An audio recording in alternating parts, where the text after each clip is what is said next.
രാഹുൽ ഗാന്ധിയുടെ വിഷയം എടുക്കുകയാണെങ്കിൽ ബാക്കിയുള്ള രാജ്യങ്ങളിലൊക്കെ ഈ വോട്ട് ചോരി തുടങ്ങിയ ധാരാളം അനീതികൾ അദ്ദേഹം പുറത്തു കൊണ്ടുവന്നതിന്റെ ഒരു ഭാഗമായിട്ട് ബാക്കിയുള്ള രാജ്യങ്ങളെല്ലാം ഇപ്പൊ ലോകത്തെ ഏറ്റവും വലിയ ഡെമോക്രാറ്റിക് കൺട്രിയാണല്ലോ ഇന്ത്യ. അപ്പൊ ഇങ്ങനെയുള്ള ഒരു രാജ്യത്തിന്റെ ഉള്ളിൽ നടക്കുന്ന ഈ പ്രശ്നങ്ങളൊക്കെ ചൂണ്ടിക്കാട്ടിയത് കാരണം അദ്ദേഹത്തെ ബാക്കിയുള്ള രാജ്യങ്ങളൊക്കെ വിളിക്കുന്നത് സൂപ്പർ ഹീറോ ഓഫ് ഇന്ത്യ എന്ന് പറയണം. അസ്സലാമു അലൈക്കും വറഹ്മത്തുള്ളാഹി തആല വബറകാതുഹു. ബിസ്മില്ലാഹിർ റഹ്മാനിർ റഹീം.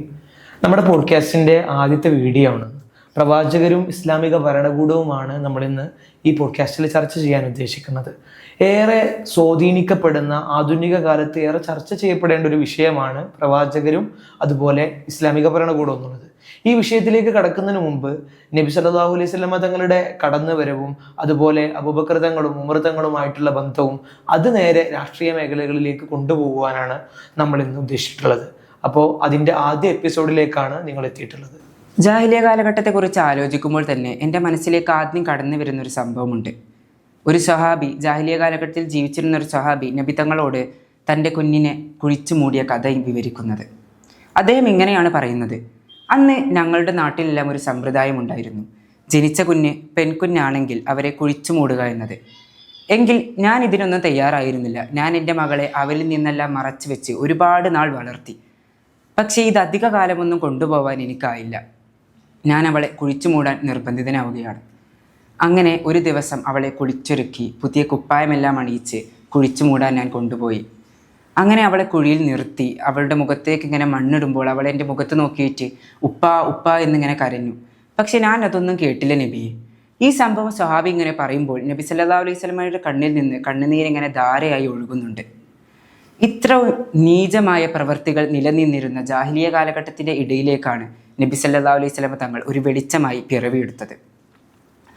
തൻ്റെ ഉപ്പയെ ഒന്ന് കാണാൻ പോലും ആകാതെ ഉമ്മയെ 7-ാം വയസ്സിൽ നഷ്ടപ്പെട്ട ആ പ്രവാചകൻ, ആ ബാലൻ എങ്ങനെയാണ് ഈ ലോകത്തിന് തന്നെ ഒരു മാതൃകാപരമായി മാറുന്നത്? എങ്ങനെയാണ് ഈ ലോകത്തിന് ഇത്രയും സ്വാധീനം ചെലുത്തിയ വ്യക്തിയായി മാറിയത്? ഉപ്പ മരിച്ച് ഉമ്മ വഫാത്തായി എല്ലാത്തിനും അവസാനം പ്രവാചകന് എല്ലാ കാര്യങ്ങൾക്കും കൂട്ടി നിൽക്കുന്ന ഉറ്റ സുഹൃത്തായ അബൂബക്കർ സിദ്ദീഖ് റളിയല്ലാഹു അൻഹു ആണ്. പ്രവാചകന്റെ തനി പകർപ്പായിരുന്നു അബൂബക്കർ സിദ്ദീഖ് റളിയല്ലാഹു അൻഹു. ചരിത്ര താളുകളിൽ നമുക്ക് കാണാൻ കഴിയും, പ്രധാന സംഭവങ്ങളിലെല്ലാം അബൂബക്കർ സിദ്ദീഖ് റളിയല്ലാഹു അൻഹുവിന്റെ ഒരു പങ്ക് ഏറെ വലുതാണ്. അതിൽ തന്നെ ഹിറാ ഗുഹയിലെ കാര്യം തുടങ്ങി ധാരാളം ചരിത്രം നമുക്ക് അറിയുന്നതാണ്. അതുകൊണ്ട് തന്നെ പ്രവാചക ചരിത്രത്തിൽ ഒരിക്കലും തള്ളിക്കളയാൻ കഴിയാത്തൊരു സ്ഥാനം തന്നെ അബൂബക്കർ സിദ്ദീഖ് റളിയല്ലാഹു അൻഹുവിന് ഉണ്ട്. അതുകൊണ്ട് തന്നെ ഹദീസിൽ പ്രവാചകൻ ഇങ്ങനെ പറയുന്നുണ്ട്: അവ്വലുമൻ ആമന ബി, അവ്വലുമൻ സദ്ദഖനി, അവ്വലുമൻ യദ്ഖുലുൽ ജന്നത മിൻ ഉമ്മത്തി. ഇതെല്ലാം അബൂബക്കർ സിദ്ദീഖ് റളിയല്ലാഹു അൻഹു മുസ്ലിമീങ്ങൾക്കും പ്രവാചകന്റെ ഒരു തനി പകർപ്പാണെന്നുള്ളതിൽ സംശയഭേദമന്യേ നമുക്ക് വിശ്വസിക്കാൻ കഴിയുന്ന ഒരു കാര്യമാണ്. ഖുർആനിൽ വളരെ മനോഹരമായ ഒരു ആയത്തുണ്ട്: ഫല്ല തനാഫസിൽ മുതനാഫിസു, പരസ്പരം മത്സരിക്കുന്നവർ മത്സരിച്ചു കൊണ്ടിരിക്കും എന്നാണ് ഖുർആൻ നമ്മൾ ആഹ്വാനിക്കുന്നത്. നമുക്കറിയാം, മുത്തുനബി സല്ലല്ലാഹു അലൈഹി വസല്ലം തങ്ങൾ ഒരിക്കൽ പള്ളിയിൽ ഇങ്ങനെ വിളിച്ചു പറയാണ്: നിങ്ങളെ സമ്പത്തിൽ നിന്ന് ഇസ്ലാമിലേക്ക് കുറച്ചെങ്കിലും നിങ്ങൾ കൊണ്ടുവരണമെന്ന്. പിറ്റേ ദിവസം തന്നെ മഹാനായ ഉമർ ഇബ്നുൽ ഖത്താബ് പള്ളിയിലേക്ക് വരുന്നത് തൻ്റെ സമ്പത്തിൻ്റെ പകുതിയോളം എടുത്തുകൊണ്ടാണ്. ഈ വിഷയത്തിൽ ഉമർ റളിയല്ലാഹു അൻഹുവിന് വളരെ ഒരു മത്സര ബുദ്ധിയോടെ വരുന്നത്. എല്ലാ വിഷയത്തിലും അബൂബക്കർ സിദ്ദീഖ് റളിയല്ലാഹു അൻഹു ആയിരിക്കും മുമ്പിലുണ്ടാവുക. ഈ വിഷയത്തിലെങ്കിലും അബൂബക്കർ റളിയല്ലാഹു അൻഹു എനിക്ക് തോൽപ്പിക്കണമെന്നുള്ള ഒരു മത്സര ബുദ്ധിയോടെയാണ് ഉമർ റളിയല്ലാഹു അൻഹു വരുന്നത്. അങ്ങനെ തൻ്റെ സമ്പത്തിൻ്റെ പകുതിയോളം എടുത്തു വരുന്ന അത് കണ്ടിട്ട് സ്വഹാബാക്കളൊക്കെ ഇങ്ങനെ നോക്കി നിൽക്കുകയാണ്. ഇനി അബൂബക്കർ റളിയല്ലാഹു അൻഹു എന്തുകൊണ്ടായിരിക്കും വരിക എന്ന ആശ്ചര്യത്തോടെ നബി സല്ലല്ലാഹു അലൈഹി വസല്ലം തങ്ങളും സ്വഹാബാക്കളും ഇങ്ങനെ നോക്കിയിരിക്കുകയാണ്. അപ്പോഴാണ് മഹാനായ അബൂബക്കർ സിദ്ദീഖ് റളിയല്ലാഹു അൻഹു കയ്യും വീശി വരുന്നത്. അങ്ങനെ നബി സല്ലല്ലാഹു അലൈഹി വസല്ലം തങ്ങളുടെ അടുത്തേക്ക് പോയി അബൂബക്കർ റളിയല്ലാഹു അൻഹു ചോദിച്ചപ്പോൾ അബൂബക്കർ റളിയല്ലാഹു പറയാണ് നബി സല്ലല്ലാഹു അലൈഹി വസല്ലം തങ്ങളോട്: എൻ്റെ വീട്ടിൽ ഒന്നുമില്ല നബിയെ, എൻ്റെ ഈ ശരീരം തന്നെ ഞാൻ ഇസ്ലാമിന് വേണ്ടി സമർപ്പിച്ചു എന്നാണ് അവിടുന്ന് അബൂബക്കർ സിദ്ദീഖ് റളിയല്ലാഹു അൻഹു. അവിടെയും മഹാനായ അബൂബക്കർ സിദ്ദീഖ് റളിയല്ലാഹു അൻഹു വിജയിക്കുകയാണ്. അപ്പോൾ ഇങ്ങനെയൊക്കെ തുടങ്ങിയിട്ടുള്ള ഒരുപാട് സാഹചര്യങ്ങളിലൂടെയാണ് നബി കടന്നു വരുന്നത്. ഇപ്പം നമ്മൾ പറഞ്ഞ പോലെ ഒരു സ്ത്രീ വിമോചകനായിട്ട്, അതുപോലെ തന്നെ ഒരു അടിമത്ത വിമോചകനൊക്കെ ആയിട്ടാണ് നബി കടന്നു വരുന്നത്. സ്വാഭാവികമായിട്ടും നബി തങ്ങളുടെ ആ ഒരു രാഷ്ട്രീയത്തിന്, ആ ഒരു പൊളിറ്റിക്സിന് സ്വാഭാവികമായിട്ട് അത്രയും പ്രാധാന്യം ഉണ്ടാവും. മതരാഷ്ട്രീയം എന്ന് പറയുമ്പോൾ മറ്റുള്ള മതങ്ങളെ പോലെയല്ല, അല്ലെങ്കിൽ മറ്റു ഭരണഘടനകളെ പോലെയൊന്നുമല്ല ഇസ്ലാമിൻ്റെ. അതായത് ഒരുപാട് നിബന്ധനകളുണ്ട്. കാരണം ഇസ്ലാം ഒരിക്കലും എന്താണെന്നറിയോ, ഭരണത്തെ ഒരു തൊഴിലായിട്ട് ഏൽപ്പിക്കുന്നില്ല. മാത്രമല്ല ഒരു അധികാരം എന്നുള്ള നിലക്ക് മറ്റുള്ളവരൊക്കെ എന്തും ചെയ്യുക, അതല്ലെങ്കിൽ തനിക്കെതിരെ ശബ്ദിക്കുന്ന ആളുകളൊക്കെ ഇല്ലാതാക്കാം എന്ന നിലക്കൊന്നല്ല ഇസ്ലാം കാണുന്നത്. അതൊരു അമാനത്താണ്, ഒരു വിശ്വാസമാണ്. അത് ജനങ്ങളിൽ നിന്ന് ആകർഷിതമായി എടുക്കേണ്ട ഒരു കാര്യമാണ്. അപ്പോൾ ഇസ്ലാം അതിനെ ആ ഒരു അത്രയും നിബന്ധനകൾ വെച്ചിട്ടാണ് ഇസ്ലാം അതിനെ നോക്കി കാണുന്നത്. അതിൻ്റെ ഭാഗമായിട്ടല്ലേ ഇസ്ലാമിൻ്റെ ഖിലാഫത്ത് വിഷയങ്ങളിലൊക്കെ ഒരുപാട് ചർച്ചകൾ നടക്കുന്നതൊക്കെ.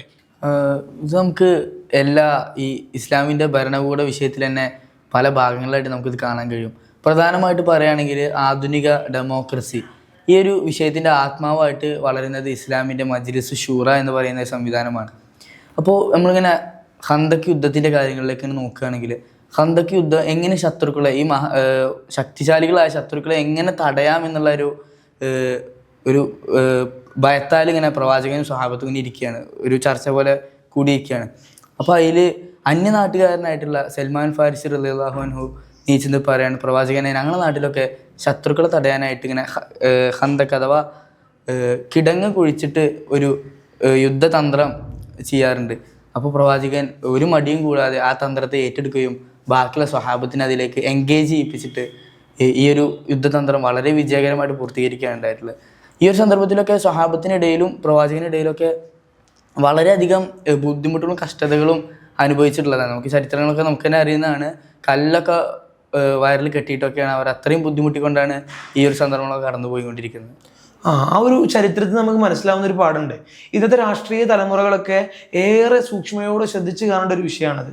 നമ്മൾക്ക് ഒരു പാർട്ടിയിൽ ചേരുന്ന സമയത്ത് അവിടെ നമുക്ക് കിട്ടപ്പെടേണ്ടതായിരിക്കുന്ന വാല്യൂ കിട്ടിയിട്ടില്ല എന്നുണ്ടെങ്കിൽ അതിൽ നിന്ന് പുറത്തു പോവുക, അങ്ങനത്തെ സംഭവങ്ങളൊക്കെ ഉണ്ടായിരിക്കുന്ന ഈ ഒരു സാഹചര്യത്തിൽ ലക്ഷക്കണക്കിന് സ്വഹാബത്ത് പിന്തുണക്കപ്പെടുന്ന ഇസ്ലാം മതം എങ്ങനെയാണ് പ്രവാചകൻ അതിനെ ഏറ്റവും നല്ല ഹിക്മത്തോടുകൂടെ തൻ്റെ യുക്തിയാണ് എല്ലാവരെയും ഒരുപോലെ പരിഗണിച്ച് തോടോട് ചേർത്ത് പിടിച്ചിട്ടാണ് നബി തങ്ങൾ സ്വഹാബത്തിന് വഴി കാണിച്ചു കൊടുക്കുന്നത്. അതുകൊണ്ടാണ് അത്രക്കും പ്രയാസമേറിയ ഒരു കിടങ്ങ് കീറൽ വേദിയിൽ പോലും എല്ലാവരും ഒറ്റ മനസ്സോടുകൂടെ നിലനിൽക്കുന്നത്. അതൊക്കെ പ്രവാചകന്റെ ആ ഒരു ഹിക്മത്തോട് കൂടിയിട്ടുള്ള സ്വാഗത തന്ത്രമാണ്. അല്ലാതെ മറ്റുള്ളവരെ പോലെ അനുയായികൾ നബി തങ്ങളെ സ്വീകരിച്ചതിന് ശേഷം പിന്നീട് ഇസ്ലാമിൽ നിന്ന് നബി തങ്ങളുടെ കാലത്ത് തന്നെ ഇസ്ലാമിൽ നിന്ന് മറ്റൊരു സ്വഹാബി മതം മാറിപ്പോകുന്ന ഒരു അവസ്ഥയൊന്നും നമുക്ക് കാണാൻ കഴിയില്ല. അതുപോലെ തന്നെ നബിതങ്ങളുടെ മറ്റൊരു പ്രത്യേകതയായിരുന്നു, നബിതങ്ങൾ ഒരിക്കലും മറ്റു ഗോത്രങ്ങളെയോ മതങ്ങളെയോ തരം താഴ്ത്തി സംസാരിച്ചിരുന്നില്ല. ഖുറാനിലെ ആയത്ത് തന്നെയുണ്ടല്ലോ, ലക്കും ദീനുക്കും വലിയ ദീൻ. ആ ഒരു ആയത്തിനെ മുറുകെ പിടിച്ചുകൊണ്ട് തന്നെയായിരുന്നു നബിതങ്ങളുടെ മുഴുവൻ ഭരണവും. ഇന്നത്തെ സമകാലിക ചുറ്റുപാടുകളിലൊക്കെ നമുക്ക് കാണാം, മറ്റുള്ള പാർട്ടികളെയെല്ലാം ഇങ്ങനെ ഇകഴ്ത്തി സംസാരിച്ച് അവരെക്കുറിച്ചുള്ള മോശമായ വാർത്തകൾ പ്രചരിപ്പിക്കുകയും സോഷ്യൽ മീഡിയയിലെല്ലാം പോസ്റ്റ് ചെയ്ത് എത്രത്തോളം മറ്റുള്ളവരെ താഴ്ത്താൻ കഴിയുമോ അത്രത്തോളം എല്ലാം താഴ്ത്താൻ ശ്രമിക്കുകയാണ് ഇന്നത്തെ ഭരണകർത്താക്കൾ. അതുള്ളതോ ഇല്ലാത്തതൊക്കെ ആവട്ടെ, പക്ഷെ അതൊന്നല്ല വിഷയം. ഒരു മനുഷ്യന്റെ അഭിമാനത്തിന് കോട്ടം വരുത്തുന്ന രീതിയിലാണ് ഇന്നത്തെ ഇലക്ഷനൊക്കെ. അതിനുവേണ്ടി മാത്രം ഉപയോഗിക്കുന്ന ഒരു ചുറ്റുപാടിലേക്കാണ് ഇന്നത്തെ ഇലക്ഷൻ നമ്മൾ കാണുന്നത്. എന്നാൽ പ്രവാചകന്റെ കാലത്ത് ആരെയും നികയ്ത്താതെ പ്രവാചകൻ അതൊക്കെ ഏറ്റവും നല്ല യുക്തിപരമായ രീതിയിൽ നബിതങ്ങൾ അത് കൊണ്ടുപോയിരുന്നു. നബിതങ്ങൾ പറയുന്നുണ്ടല്ലോ, അന്നത്തെ കാലത്ത് ആളുകൾ വളരെ മോശമായിട്ട് ട്രീറ്റ് ചെയ്തിരുന്ന ഒരു വിഭാഗമാണ് ഈ നീഗ്രോകൾ എന്നുള്ളത്. അവരെങ്ങാനും നിങ്ങളെ ഭരിക്കാൻ വന്നാൽ ആ ഒരു സയ്യിദാണ് എന്നുണ്ടെങ്കിൽ നിങ്ങൾ നിങ്ങളുടെ നേതാവ് ഒരു നീഗ്രോ ആണെന്നുണ്ടെങ്കിൽ അവരെ വരെ നിങ്ങൾ അനുസരിക്കണമെന്ന് പാഠം പഠിപ്പിച്ച പ്രവാചകനാണ് നമ്മുടെ മുത്തു മുഹമ്മദ് മുസ്തഫ സല്ലല്ലാഹു അലൈഹി വസല്ലം തങ്ങൾ. എന്നിങ്ങനെ തുടങ്ങി ഒരുപാട് മേഖലകളിലൂടെ ഇസ്ലാമിന്റെ അധ്യാപനങ്ങൾ നിലകൊള്ളുന്നത് പ്രവാചകന്റെ പ്രവർത്തനത്തിലൂടെയാണ്. വെറും കർമ്മശാസ്ത്രം കൊണ്ട് മാത്രമല്ല, വർത്തമാനങ്ങൾ കൊണ്ട് മാത്രമല്ല, അതെങ്ങനെ ഇമ്പാക്റ്റ് ചെയ്യണം, സമൂഹത്തിലേക്ക് അതെങ്ങനെ ഇംപ്ലാന്റ് ചെയ്യണം എന്ന് നബിതങ്ങൾക്ക് വ്യക്തമായൊരു പ്ലാൻ ഉണ്ടായിരുന്നു. അങ്ങനെയാണ് നേരത്തെ ചോദിച്ചതുപോലെ ഈ ലോകത്തിന് മുഴുവനും നബിതങ്ങൾ സ്വാധീനമാവുന്നത്. ഈ അടുത്ത് സോഷ്യൽ മീഡിയയിൽ ഞാനൊരു പോസ്റ്റ് കാണാൻ ഇടയുണ്ടായി. അതിലിങ്ങനെയാണ്, രാഹുൽ ഗാന്ധി അദ്ദേഹത്തിൻ്റെ പ്രസംഗത്തിൽ പറയുന്നുണ്ട്, 50 അല്ല 500 തവണ ഞാൻ തോറ്റാലും ഒരിക്കലും ഈ വർഗീയത ഞാൻ വെച്ച് പുലർത്തില്ല, വർഗീയപരമായിട്ടൊരു മതത്തെ തരം താഴ്ത്തി ഞാൻ സംസാരിക്കില്ല. അത് അദ്ദേഹത്തിൻ്റെ പ്രത്യേകമായ ഒരു ക്വാളിറ്റിയാണ്.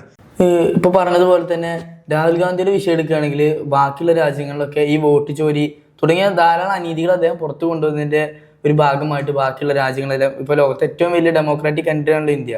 അപ്പോൾ ഇങ്ങനെയുള്ള ഒരു രാജ്യത്തിൻ്റെ ഉള്ളിൽ നടക്കുന്ന ഈ പ്രശ്നങ്ങളൊക്കെ ചൂണ്ടിക്കാട്ടിയത് കാരണം അദ്ദേഹത്തെ ബാക്കിയുള്ള രാജ്യങ്ങളൊക്കെ വിളിക്കുന്നത് സൂപ്പർ ഹീറോ ഓഫ് ഇന്ത്യ എന്ന് വരെയാണ്. കാരണം അത്രത്തോളം അദ്ദേഹത്തിൻ്റെ ഒരു ജനാധിപത്യത്തിന് വേണ്ടിയുള്ള പ്രവർത്തനം, അതല്ലേ ശരിക്കും ഒരു രാഷ്ട്രീയക്കാരൻ എന്നുള്ളത്.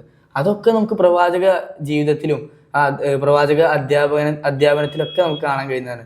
അത് കൂടാതെ പ്രവാചകന് ശേഷം ഭരിച്ച സ്വഹാബിമാരാവട്ടെ ഖലീഫുമാരാവട്ടെ തുടങ്ങി ഇസ്ലാമിക ഭരണകൂടം നിലനിന്നിരുന്നത് വരെ ഇതുപോലെയുള്ള വളരെ കർക്കശമായ നീതി നടപ്പാക്കുന്ന ഭരണകൂടങ്ങളാണ് നമുക്ക് കാണാൻ കഴിയുന്നത്.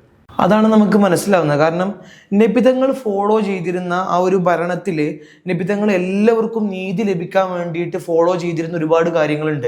ഇസ്ലാമിൻ്റെ ഖിലാഫത്തുമായി ബന്ധപ്പെട്ട വിഷയത്തിൽ അതുമായി ഒരുപാട് നിബന്ധനകളോടുകൂടിയാണ് ഇസ്ലാം അതിനെ നോക്കിക്കാണുന്നത്.